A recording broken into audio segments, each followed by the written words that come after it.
really what we've been living through. It's not that like every year work is changing in a generational manner. It's much more that we are in the middle of a really big shift in sort of how digital technology can support people getting things done. Is not predetermined. The future of work is actively being built by us, by consumers. I love that. It's easy for us to say, let's get everyone to adopt and let's boost efficiency. Let's make everything really quick, right? But I don't think that that's actually the future like we want to live in. We keep benchmarking against the past. So what can AI do, or can AI do what we already do? And I think this is like a mistake, or maybe only the first step, and the more important step comes next. You're listening to Ideas, a Microsoft research podcast that dives deep into the world of technology research and the profound questions behind the code. Hi, I'm Jaime Teevan, Chief Scientist and Technical Fellow at Microsoft. And today we're going to talk about the new future of work. So back in 2020, researchers from across Microsoft came together to try to make sense of this seismic shift in work practices that was happening as a result of the pandemic. And the next year, the group published the very first New Future of Work report. Microsoft has been publishing a new report every year since, with no shortages of disruptions and major technological shifts in between. Joining me today to explore the latest report are my colleagues Jenna Butler, Jake Hofman, and Rebecca Janssen, who are a few of the many authors on the report. Jenna, Jake, Rebecca, welcome to the podcast. Thanks, Jamie. Thanks. Thank you. There are a lot of factors that shape the work people do and how they do it, from social factors to economic factors to technological factors. And, as we've learned from the previous reports that we've written together, accounting for this complexity requires a lot of different backgrounds, knowledge bases, approaches, and research methodologies. So before we get into the specifics of the report, I'd love it if each of you could share a little bit about the experience and expertise that you bring to the contributions you made to the report and why the work you do matters. Jenna, why don't you get us started? Sure. Yeah. Thank you, Jamie. So I've been on the report since it started in 2020, and I'm really proud of the work that we do. I think it matters for a number of reasons, but most importantly, I think, especially right now, people feel like technology is sort of happening to them, and these changes are happening to them. And actually, with any technology we introduce to society, that's a socio-technical shift. And so how people perceive it, use it, what they want to do with it, what they're willing to pay for, all these things matter. And so the report, I think, gives some agency to people to let them know, like, what's happening right now, what's the latest research, and also how are your own behaviors and views shaping the technology. And when it comes to expertise, I study software engineering productivity, and right now, very specifically, how AI impacts or changes that. But my background is actually originally in bioinformatics, studying cancer. And I've always loved multidisciplinary fields because I feel like with the type of problems we have in today's world, the solutions often lie at the interface of multiple disciplines. And so this report with over 50 different authors from all over the world, I think is a really fun example of just how much great stuff you can get when you bring different people like that together. Thanks, Jenna. How about you, Jake? Yeah, so I've been involved with the report since 2023, so less time than Jenna. But as an author originally on bits related to AI and cognition, which is a core research topic for our Microsoft Research New York City lab. And more recently, I've co-led a work stream across the whole company called Thinking and Learning with AI, or TALA for short, with Richard Banks, another researcher. And so Jenna and Rebecca and company, who really drive and lead the report, were kind enough to invite me to be a section editor this year. And I gladly accepted because I know how widely read and impactful the report is. And I think it's just a wonderful opportunity to showcase research, not only from Microsoft, but from all around, from a coherent viewpoint and voice. Thanks, Jake. And Rebecca? Yeah, and we were really glad to have you joining us as section editor, Jade, just to say that. Yes, I joined Microsoft full-time in October 2024, so kind of like the new joiner among the three of us. And already during my PhD, I was interested in like AI and its impacts on work and society, as in particular from the economics perspective. So I was always really excited about the group's work and was, just like really looking forward to leaning in not only on the economics perspective and those sections, but also like more broadly with like editing the report overall. And to the point of like why it matters, I think what is so exciting about the report is the variety of like different people, different backgrounds, and different topics. And there's like so much you can talk about, speak about, but also realize, oh, AI is impacting work, but also like so many different or other parts of life. Rebecca, I love your story too about how you had been reading the report from outside of Yeah. Microsoft and then got to come in to engage. I know there were a number of people Yeah. involved this year who said that it kind of was cool, like to feel it become something of an institution. Yeah. Yeah. Um, Exactly. yeah, no, super cool. But for listeners who are new to the New Future of Work report, can you share a little about what it is, who it's for, what people can use it for? Yeah, I can take that one. So obviously, I'm biased. I think it's for everyone, but perhaps it's not. But the idea is to sort of showcase the research that's been happening over the last year. So we release it annually, usually in December, on these big shifts that have been happening. And so the last couple of years, AI has been a big part of it. And the idea is to take research not just from Microsoft, but from external places as well, all around the world, and try and sort of sum it up in small statements that we can back up with research. And we are very careful to make sure we're only doing this in areas where we have a researcher and we can make a pretty bold claim and where we feel confident in the data and that it backs up what we're saying. And so if you just want to read one, albeit somewhat long report, you'll get an idea of what's happening in the world of AI and work fairly broadly. So from the economy to adoption to thinking and learning to specific industries and what leading experts outside the company are thinking and predicting as well. So it should be broadly accessible to any sort of academic audience. You don't need to be an AI expert to read it. And hopefully it'll help with all different areas. You know, one of the things that jumped out to me, Jenna, sort of reflecting on the past 5 years, this is our fifth report. So on the past, over the ones we've done, is every time when we go to release it, it's like, oh my gosh, work has changed. It will never be the same again. I was actually like reading the past introductions to the report in 2021 during, thinking about the pandemic. I was like, work will never be again the same. In 2022, as we were shifting to hybrid work, I've said work is changing faster than it has in a generation.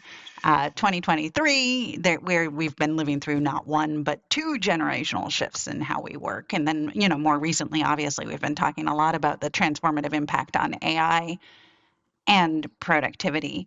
And like one thing that was fun about doing this report was sort of looking at these what felt like different shifts over time and like being able to see the threads and the connections.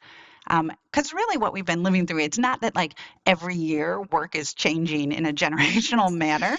It's much more that we are in the middle of a really big shift in sort of how digital technology can support people getting things done. And I'd be curious about what changes in attitudes and understanding of AI and work you all have witnessed in these past 5 years across industry and academia, and even like on an individual level, like how it's changed for you personally. I can kick us off with that maybe. I think it's pretty amazing, like in the last 3 years, to think about just how much in the research world has changed on generative AI and work. In like I remember like January 2023, people were just off to the races. Everyone was doing everything they could to just evaluate a model in isolation because that's what people had access to. But there was very little in terms of like humans in the loop and people evaluating what happens when it's not just a model taking a standardized test or a benchmark. And so that was something that we immediately focused on because it really hit our expertise in the lab here. And, there were others, but it was still kind of limited in terms of who had access to the models and who had the capability to like design and run experiments that involved, real people. Right. And even then it was kind of limited to laboratory experiments.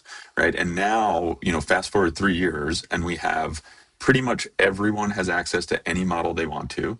They have amazing tools to build and design experiments, and they can run them in the field, right?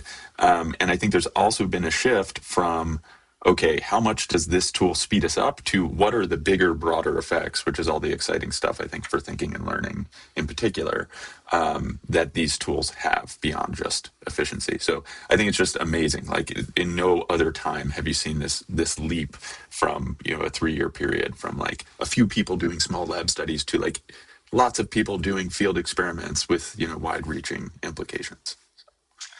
Yeah, Rebecca or Jenna have you observed in your own work practices? Sort of Jake is talking about how his research is changing. Have you been observing things like that as well?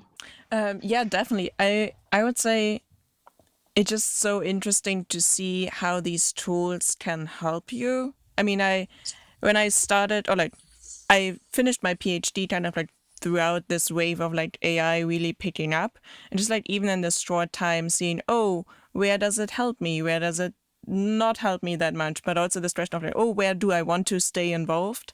And I think that's still like an ongoing progress or process, at least for me, to figure this out. And I think that's also what I hear from other people, that they're just like experimenting a lot, playing around with this, and figuring out, okay, where does it actually change things and change workflows on the broader level. Yeah, I think, Rebecca, to that point of like, where does it help me or where does it not? Something that has struck me over the last 5 years of the report is how nuanced it is and how we anticipated certain things and it wasn't necessarily like that. Like when we all went remote, we thought, oh, people will be lonely. And there were studies looking at this and it was like, wait, some people are really thriving. What's that about? And then hybrid work, like we don't all need to go back or we need to go back sometimes. And then with AI, this incredible tool, everyone's going to benefit. And then we saw, oh, there's so many factors as to who benefits and how they benefit and whether they believe it's going to be useful even impacts it and what kind of tasks they're doing and what their problem solving style is. So I think the uniqueness of all of this and how each worker is different and there was no single answer has been really fun to see and watch as well, and tricky, Yeah, but yeah, keeps yeah. us No, so I employed. like this thinking about the different ways that people, like even just listening to the three of you and seeing the variation in the ways that you're thinking about your work practices changing. Adoption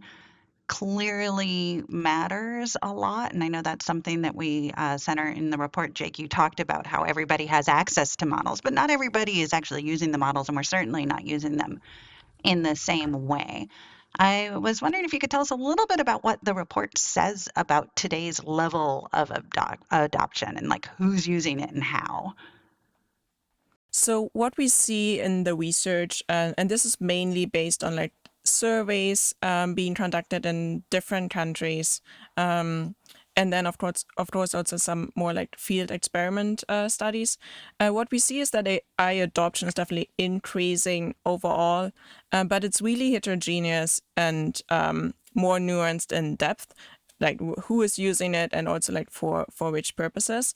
So a German survey found that about like 38% of the respondents were using AI for work. But this is just like the average. And we do see like lots of differences across like industries. So there were other surveys where the results showed that IT and procurement were example industries or like sectors which were more open to use AI than maybe marketing or operations.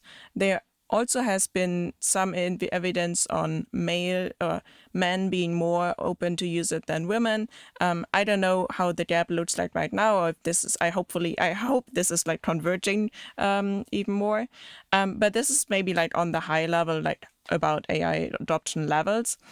And for the question of like what people use this for, there are now more studies also like using chat conversations to see, oh, what are actually like the user intents and goals. And we have a group also within Microsoft who has done something similar, and they found that information retrieving, but also communicating have been among the top user intents.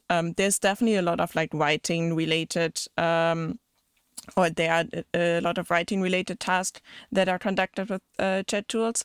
And I think that's like the big picture we see. But maybe even there, I think it also depends a lot on which AI tool people are using. So maybe Anthropic's word sometimes shows more a heavier weight on like coding and developer use cases. So there's definitely like some variety. And Jake, I know you've done a lot of studying in the education context as well. Can you share a little about that? Yeah, I mean, the report, I think, gives really definitive numbers in this regard, in that recent surveys show that like 80% of students, 80% of teachers and 90% of students report having used, generative AI for schoolwork, with use growing year over year, right? What's interesting is that, there are like myriad educational like tools and specific versions of generative AI products and all these startups, and yet almost all of the reporting shows that people are using the generic off-the-shelf Copilot, ChatGPT, Claude, Gemini, so on, not necessarily even in like a learn mode, right? And so I think this speaks to like the bigger sort of policy and training gap that's out there, in terms of the fact that everyone is using these tools, but there's not amazing guidance for how to use them constructively. The good news there, I think, is that we've seen like big efforts this year. So with the American Federation of Teachers, in partnership with Microsoft and OpenAI and Anthropic, there's actually a big program to try to reskill teachers and give them the training to use this technology appropriately. So I think there's a lot of hope there, but I think it's also really something we should keep our eye on in terms of making sure that we're using these tools in the right way. Yeah, and one of the challenges is that the tools are changing so fast. Like it's very hard to provide any For guidance when sure. it's going to be Yeah. different tomorrow. Um, Yeah. yeah, I find that too. Like people are always asking me, they're like, "Oh, what surprises you most about how people are using AI?" And it's funny because almost as soon as something surprises me, like a week later, everybody's like, "Oh, that's obvious," because things are changing so fast. But I'm going to turn that question on to all three of you, and I would like you each to answer this. I'm curious what you have found particularly surprising about how people and organizations are leveraging AI right now. Maybe Jenna, you want to kick us off? Sure. Yeah, I do a lot of studies looking at how organizational behavior is changing with AI. And something that is somewhat surprising, but I think might really surprise others, is just how much influence individual people have on the adoption of these technologies. So lots of studies have shown that how individuals talk about it with their colleagues will change whether they're willing to use it or what tasks they use it for. And how leadership demonstrates and discusses these tools will impact whether their people feel like they can use them. And so while we did just give everyone like, hey, here's access to these absolutely incredible tools, as you said, Jamie, we didn't exactly have a guidebook for these people because they're changing all the time. And so a lot of the best use cases have just been figured out by people using them and sharing that sort of from a ground up point of view. And so I feel like it's been a technology where individuals have had a lot of opportunity to help shape how it's used and how it's spread through an organization. Yeah. I think it's not like the bottom up is super cool, as you mentioned, Jenna, but also the fact that like how much experimentation people are doing and how creative people are getting with these tools, I think is just been itself really surprising to me. I think, it's sort of this thing that builds on itself because, there used to be kind of a high barrier from translating an idea. Like if you had some boring, repetitive thing that you did at work and you wanted to automate it, right? You probably needed to know how to code and needed to know how to do a bunch of obscure things to like make that real and then share it with other people, right? And now that barrier is much lower. And so you see all the creative ideas and the democratization of that happening, and then people sharing it really quickly and easily with their colleagues. And then all of a sudden, everyone is like, oh, did you hear what so-and-so did? I'm going to start doing that, right? On the other hand, I think it is a little bit terrifying just how fast the experimentation is going and sometimes how reckless people are, right? Especially with some of the agentic stuff where people give like all permissions to their agents and they let them go do all kinds of crazy things. And sometimes that leads to interesting outcomes and sometimes undesirable outcomes. So I think it's been exciting to see things change so fast, but I hope we can find like a good balance of move fast and hopefully not break things. Yeah, I definitely agree on like the experimentation part there, Jake. I think for me, it's what is especially surprising but also fascinating was the learning about the new ways of interacting with these tools. So we talked about a lot about like multimodal models. So like, okay, you can generate text, you can generate videos, but also like the way of interacting with AI. So throughout the report, I learned also about some user research, which is looking at like, oh, we are so used to using text-based artifacts, but maybe I want to emphasize something or like something speaks to me in particular and I find it important, so I double click on this. And this way the tool then knows, oh, this is something I need to dive deeper into. So just like these new ways of interacting with them, with the tools, I think is something really, really encouraging because it also speaks to the fact that individuals are just really different and everyone has their own like needs or preferences, and some of the tools can help just like meeting the different preferences there. So we've been talking a lot about adoption, and I want to switch now a little bit to talk about the impact that AI is actually having on how people get things done. And obviously, impact is heavily mediated by adoption. Is there anything that we can say based on the adoption findings or anything else about what we actually know about the changes that AI is bringing about? Yeah, I think we're seeing a lot of things. So while on the one hand, there's still so much we don't know, we are able to observe a lot as we go. We do see that a lot of tasks are able to be impacted by AI. And so when we think about it, we don't necessarily think about whole jobs, like how the jobs are shifting as a single whole, but more like the tasks different people do are shifting over time. So specifically in the software engineering field, we're already seeing that software engineers are spending a lot more time interacting with code in ways that feel fun for them, like the harder problems. They're getting to think more, they're getting to solve more problems and do less boilerplate or boring work to them. But then we also see that that's driving some burnout or some cognitive overload where they feel like I only ever am doing the exciting hard problems and my brain never gets a break from that. So this shift in how each job is doing tasks differently is something we're really observing, and we see it a lot with white collar workers and jobs that involve information and being on a computer. They have a lot of tasks that are amenable to this technology. I love the concern about only ever doing the hard, interesting, exciting problems because I totally feel it like it's real. It's just funny, you know? Yeah. Yeah, I can maybe add to some of the adoption like impact side, also like on the labor market or like what we see in those areas and the sections of the report. I think for the first part, it's we do have more insights now into like individual productivity effects. There have been like multiple studies, field experiment, lab experiments, with different like occupations, where some groups are using AI, others do not, and what this this impacts then their work.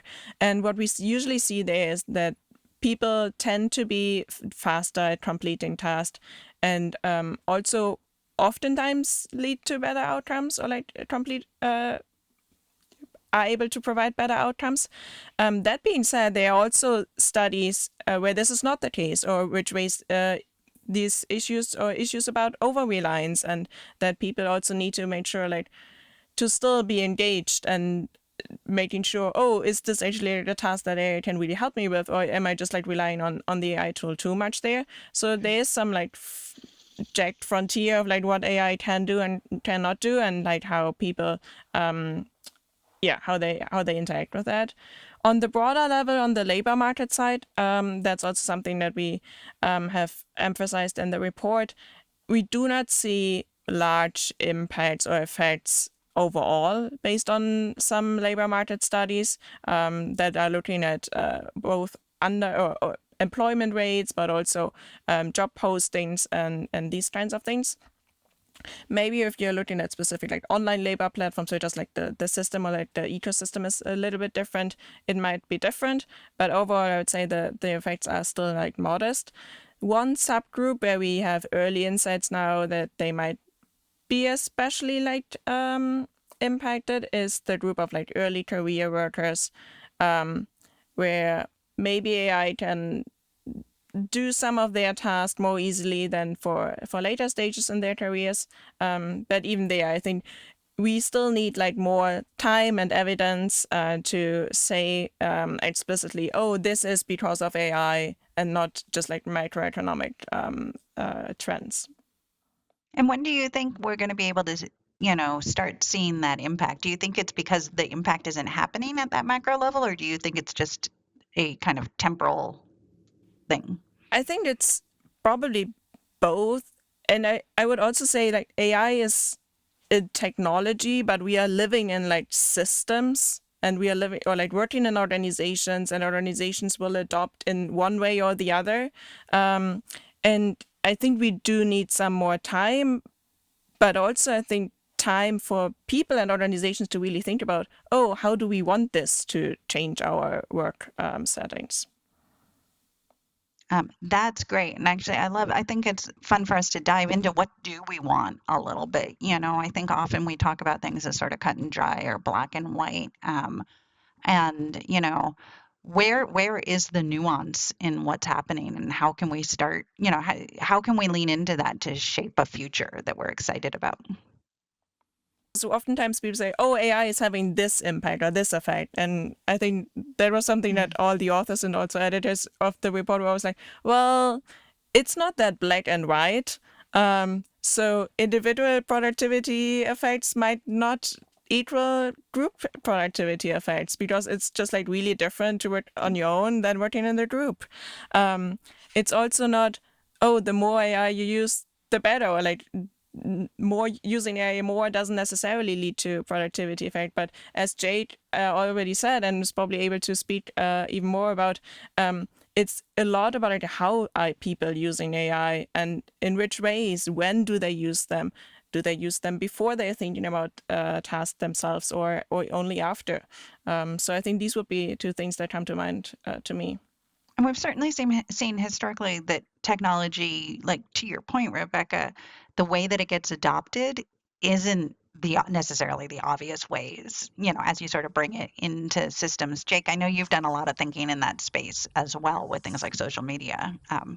Yeah, and I think, in some way you could think of this moment as AI's like social media moment, right? The social media sort of was developed super rapidly. It was adopted super rapidly. It was, optimized for what seemed like the obvious thing of like adoption and engagement at the time.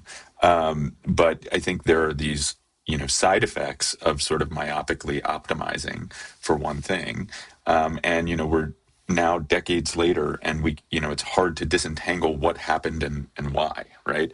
And so I think when we think about AI and we think about the risks and think about things being, is this a cut and dry case? Is it good? Is it bad? So on and so forth, right? I think it's important to step back and say, actually, it's up to us in terms of what future we design with it. And the key to doing that is to not myopically focus on just the easy things, right? It's easy for us to say, let's get everyone to adopt and let's boost efficiency. Let's make everything really quick, right? But I don't think that that's actually the future like we want to live in, where everything is just fast, fast, fast. And so it's really important for us to realize we're in control of this and to put in ability to measure and monitor the broader effects that these tools are having so that we can steer things to the right course, right? So I think it's like a real opportunity to learn from the past and to try to do something different to steer our future in a good direction. Yeah, and are there specific things you're doing in your research right now to try and get ahead of that, or look to that? Yeah, I mean, I think the biggest challenge is to say, in a lab experiment or in some very targeted field experiment, actually measuring effects on people is something you can do somewhat well. It's a hard social science problem all the time. But now if you step back and you think about how do we do that in like the products that we create as, you know, a big company at scale, I think that's a really interesting, really hard research challenge. And you know, it's the answer is going to be a combination of technical things and social things and automated telemetry and surveys and tying all these things together and figuring out how to do this in a way that actually works for an organization making and shipping products. I think is a really really important and really challenging. Yeah, I wonder if there's things organizational leaders or even individuals should be doing in this space as well. Yeah, maybe I'll just say one Yeah. one more thing on this. I think the more that leaders can emphasize that this is an important aspect of product design, the better off we will all be. Because I think short of hearing that from leaders, hard for that to happen bottom up because people have so much pressure to just build things and get them out there. Yeah. And so that's one thing that I think could make a real difference. Yeah, and some of this in some ways is like really building like complex AI literacy that isn't just short-term focused or myopic. And, you know, in some ways AI literacy shows up as a theme throughout the report. Jenna, I know that's something that you've done a lot of thinking about as well. I was wondering if you could talk to how AI literacy relates to some of the themes we've been talking about and like has impact at the individual and organizational level, particularly as things are changing so fast. Yeah, I love what Jake was saying about how like we need to be asking the right questions and not just looking at how fast things work and understanding how people actually use it because people's own views of these tools impacts how they use it. And so we really want people to understand, like all people at a basic level, what these tools are, what they're good for, what they might not be as good for, what the pros and cons are, what the risks are. And we all are seeing this play out in various ways. So we saw in a study of software engineers this concept called the productivity pressure paradox. And basically, they said to us, hey, we were given these tools. We were told we're going to be so productive, but we don't know how they work and we don't know how to be more productive with them. But our boss is awaiting more things. So I'm just going to double down on what I already know and work even harder. And so there was this lift where when the tool was introduced, they looked more productive, but it wasn't because they'd actually changed how they work to take advantage of it, because they didn't know how to do that. And we also know that how people feel about these tools, like what they think they'll be good at. I think everyone enjoyed the meme of asking ChatGPT how many R's were in strawberry. And those of us who know how they work, it's like, that's not really funny. Of course, it's terrible at that, right? But if you don't know that, then you're not going to ask the right questions. And so we really want people to have sort of a basic understanding of, hey, what are the inherent biases here that I need to be aware of if I use the model? Is it going to point me down a certain path because it wants to make me feel great about myself? Or should I probe it a little bit more and be like, really, is this a good idea? Like, how do I use it to make me most effective? And I think we need to give people a bit of time to learn that. And I think we definitely see this in organizations where the rollout has been quick and the excitement has been high, but not everyone has had the time to really learn and understand how within their own workflow and what they do every day and the way they work, how these things can affect them and be productive for them. Maybe actually picking up one thing that Jenna just said on this fact of how do people feel about using AI or when they're just like asked to use it. I think this is also like a growing area of like research also within Microsoft, but also beyond. And really important is like, what are the psychological influences of using AI on people, on users? Also like across different maybe age groups. What are the risks? What do we need to care about? And kind of like where do we need to set guardrails or similar? Because I think there are these effects as well, and we need to be researching those similarly as we are, what are the productivity effects of these things? There's also one interesting finding, I think, from the report was about the social perceptions when people are using AI, that users that use AI are sometimes seen, I don't know, lazy, less valuable when they're using AI. At the same time, everyone's like, oh yeah, but I'm also asked to use it. Or there are also maybe some trust issues around, should I make it transparent that I use AI or not. So I think these areas of research are also like growing in importance and but also in how common they are. Yeah, I mean, we've been really focused up until now. A lot of the research has been like how individuals use the tool, but what you're sort of hinting at there, Rebecca, is like what it means in social contexts and in the larger system Yeah. to use a tool. What's some of the early research that's been showing up around sort of AI's use in collaborative contexts? I mean, this is a really exciting space, right? Like the first AI report was a lot more on individuals, and then we started looking at in the real world. And in the real world, we work with other people. And so how these tools interact and collaborate and mediate collaboration is definitely interesting. I think one thing we've seen that Rebecca alluded to is that there's a lot of issues with perception. So one study found if the same like writing material was given and you said a woman used AI and wrote it, or a man used AI and wrote it, the woman was judged as being less competent, even though the text was the same. So some of these things that have always been around in our world, some of the biases people hold are like translating into this new world of AI, and how I receive work that someone else did is being impacted by that. And one positive we see there is it seems as AI becomes more ubiquitous and people are like, yeah, it's a tool and it's great, they have less judgment against others using it.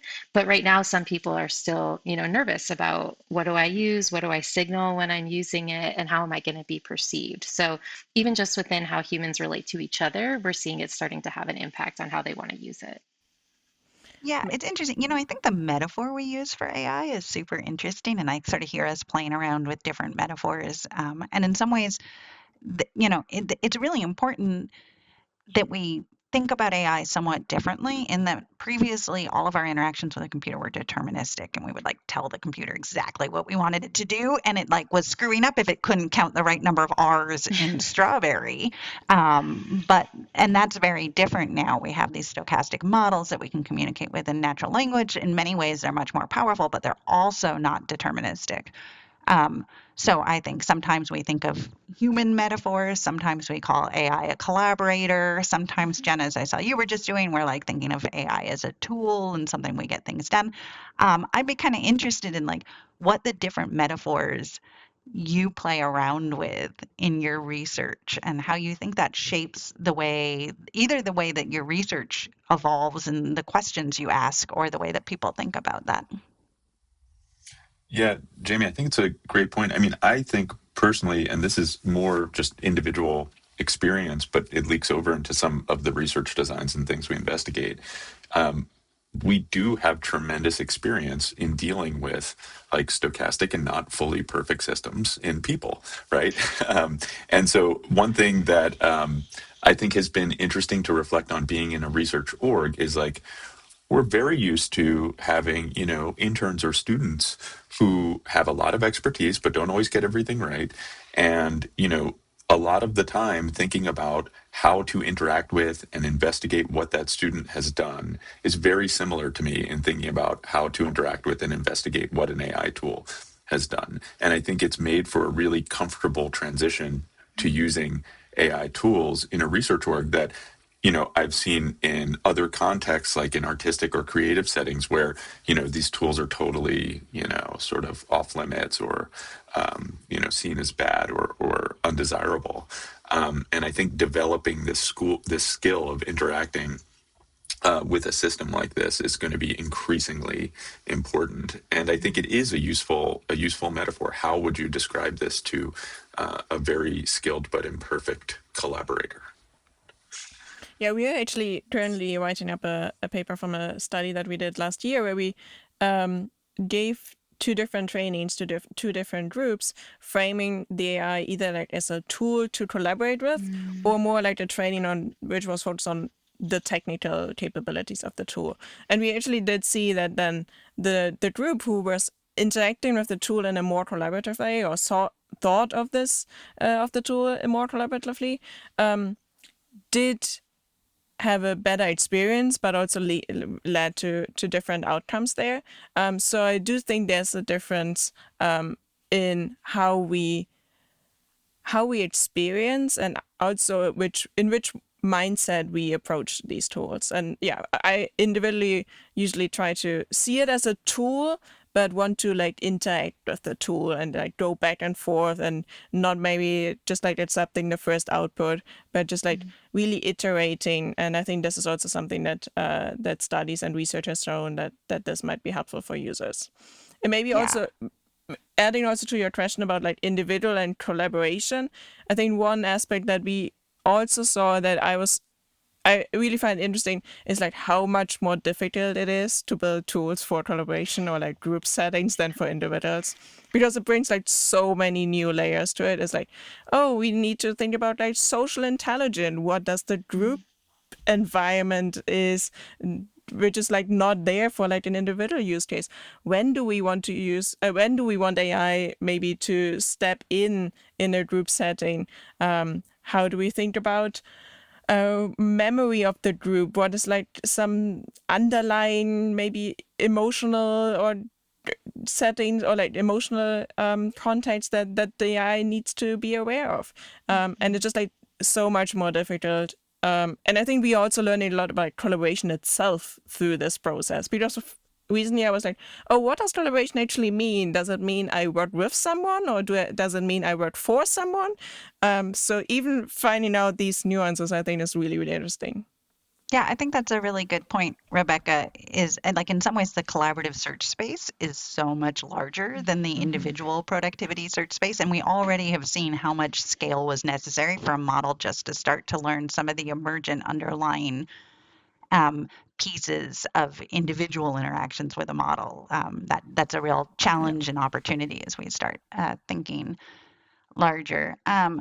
Jenna, I was wondering in the software development space whether you're seeing, especially in collaborative context, sort of interesting metaphors or ways that people are using AI, because that's a place where we see super early adoption and can get good insight for future productivity tasks as well.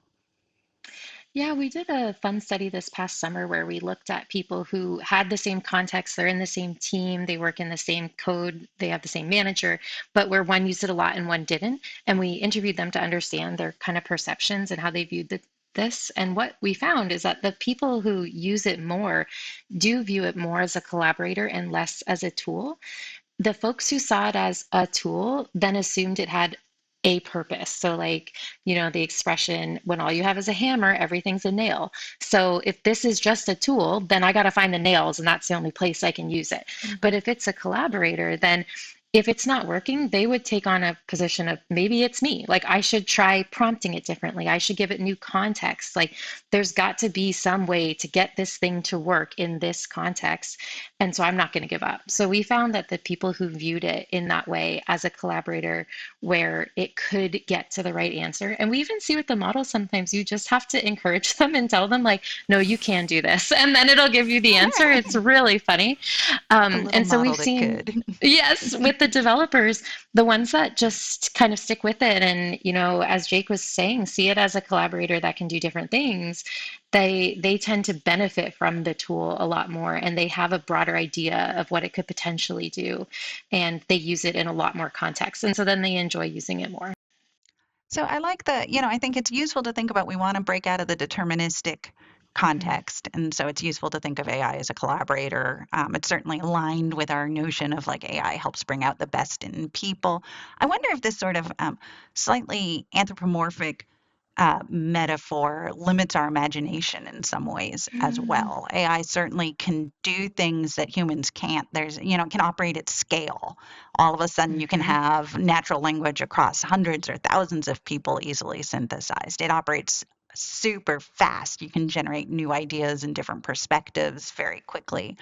I've been trying to think of like, what are the next metaphors that will help us break out of our sort of limitations of thinking about working with people. I don't know if you all have any thoughts on that space.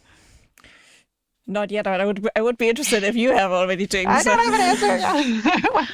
Well, Jamie, I saw your post on like how AI is not like a human, and how considering Yeah. those differences can be effective or can help us break out of it. And I found that really exciting, because something we're seeing, I think, is a lot of companies and people are looking to automate something a human already does and do it faster. Like what Jake was saying, do we just want to be faster at everything? And that's easy because we can observe what a human does. We've probably Right. already We can been just hire more measuring what a people human, too. Yeah. yeah. So we can do that. But when we start to think about what can it do that humans can't do, that's sort of where I think we need that imagination, where we start to think, okay, this is totally different than anything I've done before. And I love space, and it makes me think a lot about space exploration. Like, it's not like we used to go to space slowly when we didn't have electricity and computers, right? We just didn't go to space. Like, you looked up there and you thought that would be cool someday. And then this whole field opened when we got this new technology. So I do think a lot about what are not just things that I can do better or faster or in parallel, but what could I have never done before that I can now?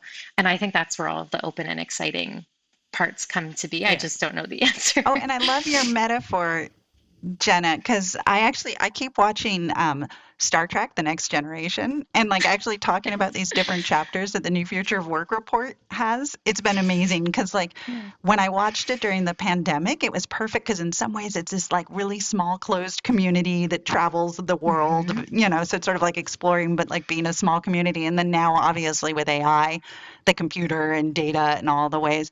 Mm-hmm. And I do think that offers a really positive sort of view of the future. And as we begin to close here, I thought it might be fun for us to take a moment to really think about this moment that we're in, how we work, how we see other people working, the research that we're reading and doing, and think about what the ideal new future of work looks like. What are we creating, and how do you want to contribute to it? Jenna, maybe you want to kick us off? Yes, with this easy question. So yeah, I definitely Go think solve the future of work. if we could just do that. Softball. Yeah. Well, what's great about it is that we can ask the question, right? Like it is not predetermined. The future of work is actively being built by us, by consumers. I love that. And so I do like to picture a future of work where humans are flourishing with AI and where humans still get to do meaningful work. So one of the work streams we have in the future of work is on meaningful work. And we know that when people do work that they feel connected to, societies function better and people are happier. And so I don't want a future where we replace work with agents. I really want a future where AI allows humans to thrive more, to still be front and center, and to be doing things that change the world. So I'd be very excited for AI doctors and working alongside humans to maybe cure cancer. That'd be excellent. That was my first crack. I didn't succeed when I tried, so maybe now we can. But that's kind of the future where it's both economically valuable, but it's also meaningful for humans in the world. And that's the future that I'm hoping that we're painting with our reports and with our research. Thanks. Jake? Yeah, yeah, Jenna, I think like a huge plus one to the human Yeah. flourishing aspect. And I think sort of in a way that this is like the broadest and best interpretation of Microsoft's like mission Mhm. statement to empower everyone to achieve more, right? I don't think it means like write more documents and check off more tasks. I don't think that's the version we should be going for. I think it means do more of the stuff you're passionate about and less of the stuff that you're not, so that like the future of work is that it doesn't feel like real work. It doesn't feel like the slog, and you get to do the stuff that you're like flowing and enjoying, and time flies by because you're just loving what you're doing. And I think that's the future we want. I don't think it's going to happen by accident if we just work on the more faster sort of Mhm. thing. And so, I really hope that the work and research that we all do can contribute to that version of the future, because I think we'd all be much happier in it. Yeah, I think the two of you have already said this really beautifully, and I say just like plus one to that. I also see like I would love the new future of work to be a future where AI makes the human parts of work more visible, but also Mhm. more valued, and a future where humans are able to bring in their creativity or explore new ways of creativity, bring in their human judgment, guide directions, and setting like intentions. I think this would be really great. And as the two of you have already said, like humans or seeing humans flourishing, and feeling that their work is meaningful, I think is just like great. Great. Good. And then to wrap things up, I've got a couple of lightning questions. They're quick questions, quick answers, but they're actually quite hard questions. So just share what's top of mind for you. Don't worry about it. I'll ask them, and then like Rebecca, will start with you, then Jenna, then Jake. Just so, Jake, you've got it easiest. We're giving you the a few seconds to think about What they things. said. um, but yes, just what's top of mind for you. What's one misconception about AI at work that you wish you could retire today? Um, the more you use AI, the more productive you are. I think that's similar to mine, which is that if you give someone these tools, they'll all be 10x more productive because the tool itself is good. There's so many other factors, how they perceive it, how others perceive it, how it fits into their workflow. It's not just giving people an amazing tool that's going to change productivity. And mine is just to pull up, I think, what both Rebecca and Jenna have already said earlier, which is like, it's not all good and it's not all bad. And how we design and use it really matters. That's up to us. And we can steer it to be better or worse. Great. Question number one. Now we're on question number two. What's one finding from the report that you hope becomes widely understood? I think we keep benchmarking against the past. So what can AI do, or can AI do what we already do? And I think this is like a mistake, or maybe only the first step. And the more important step comes next. It's like, what can AI do or help us with that we can't do yet? For me, as the editor, I have snuck the same slide into the report for the last 3 years, and that is Eric Brynjolfsson's diagram of the space of innovation. And the idea there is just that the opportunities for augmenting humans are far greater than for replacing or automating them, and that there's more opportunity, more tasks, more economic opportunity in that bigger space. I love that and totally agree. And I'll just point to one of my favorite slides in the deck, which is on like the future of computer science education. And I think, there's this thought of like, oh, the dawn of AI is the end of computer science education and people needing to know computer science. And I think this slide that we have in there does a great job of talking about how it's actually just a redefinition of what we mean by computer science and pulling things to a higher level of abstraction, thinking about computational thinking, problem solving, thinking clearly and breaking things down, algorithmically. And I think that's a great shift, and I'm excited to embrace it. Awesome. Third and final question, and Jake, you're already half of the part of the way there. What is one thing you are genuinely excited to research next? Yeah, so I can tie it into something that I've personally been working on, that computer science angle. And I think giving teachers the ability to control and have visibility into what their students are doing is something we have not broadly done and made accessible to people. It's something I developed and tested for my own teaching this year, and have also worked with a bunch of academic collaborators on randomized controlled trials with. And I think just the sooner we can get that into every teacher's hands so that they are not just subject to whatever their students are doing with whatever tools, the better we can correct what's going on. So I am very excited to work on that going forward. Yeah, I would say we have spent, or we as a community, both like in companies but also academia, have spent a lot of time now on what AI can automate. But I would be excited and love to learn more about what people want AI to maybe help them with, and kind of like leading to, or like going back to the question of like, what does the new future of work, the ideal new future of work look like for like the human workers and the individuals, and learning more about like these impacts and guiding in these directions. Oh, for me, I think in the software world, we are seeing that since people can do so much more and they don't have to do the boring tasks, their brains are just never getting a break and people are feeling sort of burnt out. And I'm very curious about how we can take advantage of AI and do more without running ourselves into the ground. Because we're not AI, right? We're people and we have requirements and needs. So I'm really excited to see how we can take advantage of what is uniquely AI and then what is uniquely human and help people to flourish, like we talked about. Thanks, Jenna, Jake, Rebecca. I appreciate all your time today.